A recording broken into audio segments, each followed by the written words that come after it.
Hello friends, அனைவருக்கும் வணக்கம். தமிழர்கள் உலகம் முழுவதும் பரவி இருக்காங்க. முக்கியமா பாத்தீங்கன்னா தமிழ்நாட்டில் மட்டும் இல்லாம மற்ற நாடுகளிலும் தன்னுடைய மொழி ஆட்சி மொழியாக இருக்கிற நாடு 6 நாடு, அதாவது மொரிஷியஸ், சிங்கப்பூர் அப்படின்னு பல நாடுகள் விரிஞ்சி இருக்கு. அதுல முக்கியமா பாத்தீங்கன்னா சிங்கப்பூர்ல ஆட்சி மொழி மட்டும் கிடையாது. சிங்கப்பூர் ஒரு ஒற்றுமையான நாடு, அதாவது சைனீஸ், மலாய், தமிழ் அப்படின்ட்டு பல இனத்தவர் வாழ்ந்திருக்கிற ஒரு நாடு தான் இந்த சிங்கப்பூர். எந்த ஒரு சாதி மத பேதமும் இல்லாம மக்கள் அவ்வளவு ஒற்றுமையா வாழ்ந்துட்டு இருக்காங்க. அதுக்கு முக்கிய காரணம் என்னன்னு கேட்டீங்கன்னா அந்த நாட்டுடைய சட்டத்திட்டங்களும் அந்த நாட்டுடைய தலைவர்களும் தான். ஆனாலும் சிங்கப்பூர்ல அமெரிக்கா, ஆஸ்திரேலியா, கனடா மட்டும் கிடையாது, அனைத்து நாடுகளும் தங்களுடைய நிதியை கொட்டி மிகப்பெரிய தொடர்பு ஏற்படுத்தி இருக்கிற ஒரே நாடு அப்படின்னா உலகம் முழுவதும் சமாதானத்துக்கு பெயர் போன சிங்கப்பூர் தான். முக்கியம் பாத்தீங்கன்னா அமெரிக்க அதிபர், வடகொரிய அதிபர் கூட சந்திச்சு கூட சிங்கப்பூர் தான் அப்படின்னு சொன்னா அந்த அளவுக்கு ஒரு அமைதியான நாடு, ஒரு புகழ்பெற்ற ஒரு நாடுனா அது சிங்கப்பூர் தான். சிங்கப்பூரை பத்தி பல விதங்களை பல பேர் கூறினாலும் இது எல்லாத்துக்கும் முக்கிய காரணம் கேட்டீங்கன்னா அங்குள்ள கடுமையான தண்டனைகள் தான். போதைப் பொருளுக்கு ஏற்ற மாதிரி கடுமையான தண்டனை, அதே போல பாலியல், கற்பழிப்பு, இந்த போல குற்றங்களுக்கு கடுமையான தண்டனைகளும், வாழ்க்கையில் நினைச்சு பார்க்க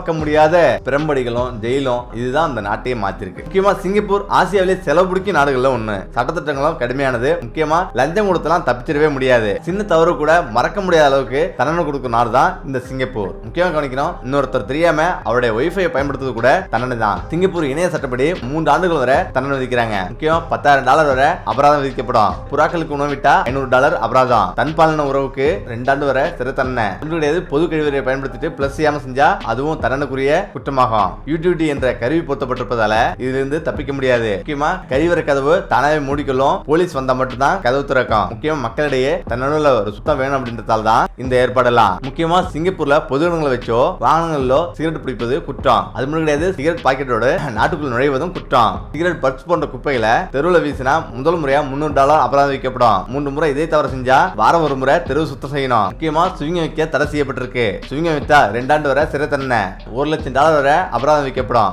அது மட்டும் கிடையாது, அது சாலையில் துப்புனா $1000 வரை அபராதம். எல்லாத்துக்கும் மேல பிரம்படி தண்டனை சிங்கப்பூர்ல மிகவும் பிரபலம். கருப்பணம் வச்சிருப்பாங்க.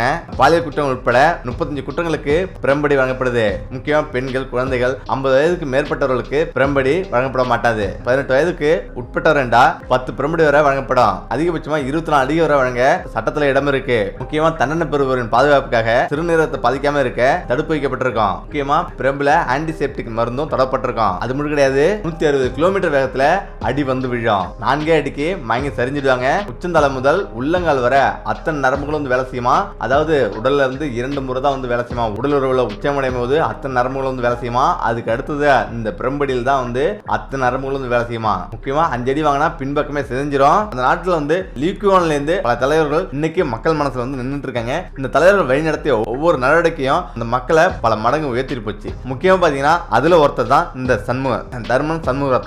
இவரு சிங்கப்பூர் தமிழர். அது மட்டும் கிடையாது, சிங்கப்பூரோட தற்போதைய அதிபரும் இவர் தான். சிங்கப்பூரோட மக்கள் மனதை வென்ற இந்த தமிழர் எப்படி சாய்த்தார் அப்படின்னு பார்க்கலாம். தமிழ் வம்சாவளியை சேர்ந்த தர்மன் சண்முகரத்னம் சிங்கப்பூரின் 9வது அதிபராக சிங்கப்பூர் மக்களால் தேர்ந்தெடுக்கப்பட்டாரு. 12 ஆண்டு கழிச்சு சிங்கப்பூரில் நடைபெற்ற அதிபர் தேர்தலில் 27 லட்சத்துக்கும் அதிகமான வாக்காளர்கள் தங்களுடைய வாக்குகளை செலுத்தினாங்க. முக்கியமா இதுல 70% வாக்குகளை பெற்று இதுவரையான வெற்றியை சண்முகரத்னம் கைப்பற்றினாரு. அவரை எதிர்த்து போட்டியிட்ட காங்சோ 17.5%, டான்கின் லியான் 13% வாக்குகளும் பெற்றாங்க.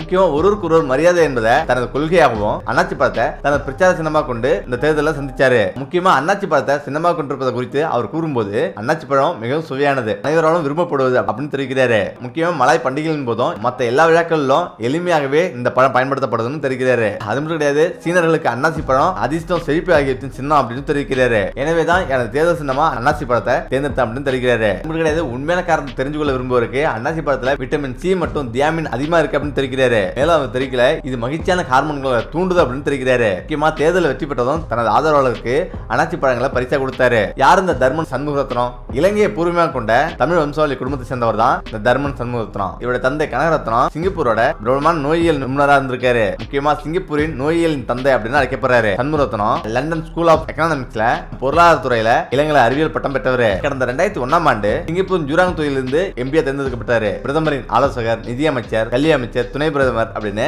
பல பதவிகளை வச்சிருக்காரு. பிரபலமான அரசியல் தலைவர்கள் ஒருவராகவும் இருக்கிறாரு. 2004 கருத்துப்படி சண்முகரத்னம் சிங்கப்பூரின் அதிபரா வரணும் அப்படின்னு மக்கள் எல்லாருமே கருத்து வச்சிருந்தாங்க. பிரதமர் லீ ஆட்சியின் போது பல்வேறு விமர்சனங்கள் இருந்தாலும் துணை பிரதமராக இருந்த தர்மன் நற்பெயர் ஆட்சிக்கு எதிரான விமர்சனங்களை தடுத்து ஆனா பிரதமர் பதவிக்கு ஏற்ற ஆளு நான் இல்ல அப்படின்னு தர்மன் சண்முகரத்னம் தெரிவிச்சாரு. இது குறித்து செய்தியாளர்களிடம் பேசிய அவரு, நான் பிரதமருக்கான ஆள் இல்ல, நான் என்ன செய்ய முடியும் அப்படின்னு எனக்கு தெரியும் அப்படின்னும் அது நான் இல்ல அப்படின்னு தெரிஞ்சிருக்காரு. நான் கொள்கை வகுப்பதுல சிறப்பா செயல்படுவேன், அது மட்டும் இல்லாம இளைய சகாக்களுக்கு ஒரு அறிவுரை கூறுவதில் சிறப்பா செயல்படும் அப்படின்னு தெரிவிச்சிருக்காரு. பிரதமருக்கு ஆதரவா இருப்பேன், ஆனா பிரதமர் ஆவதில் எனக்கு விருப்பம் இல்லை அப்படின்னு தெரிவிச்சிருக்காரு. சிங்கப்பூர்ல சீனர்கள் அல்லாதவர்கள் கடந்த காலங்களில் அதிபராக இருந்தாலும் பொதுமக்களால் வாக்களிக்கப்பட்டு அதிபரான முதல் தமிழர் தர்மன் தான். இந்த தேர்தலில் தர்மன் சண்முகரத்னத்தை எதிர்த்து போட்டிட்டு 2 பேருமே சீனர்கள் தான். தேர்தலுக்கு முன்னதாக சீன தலைவர்கள் தான் தேவை அப்படின்னு போன்ற பதிவுகளை நிறைய பார்க்க முடிஞ்சது. தர்மன் சண்முகரத்னம் வெற்றியின் மூலம் இனவாதம் முற்றிலும் நிராகரிக்கப்பட்டிருப்பதை உணர்த்தி இருப்பதா தெரியுது.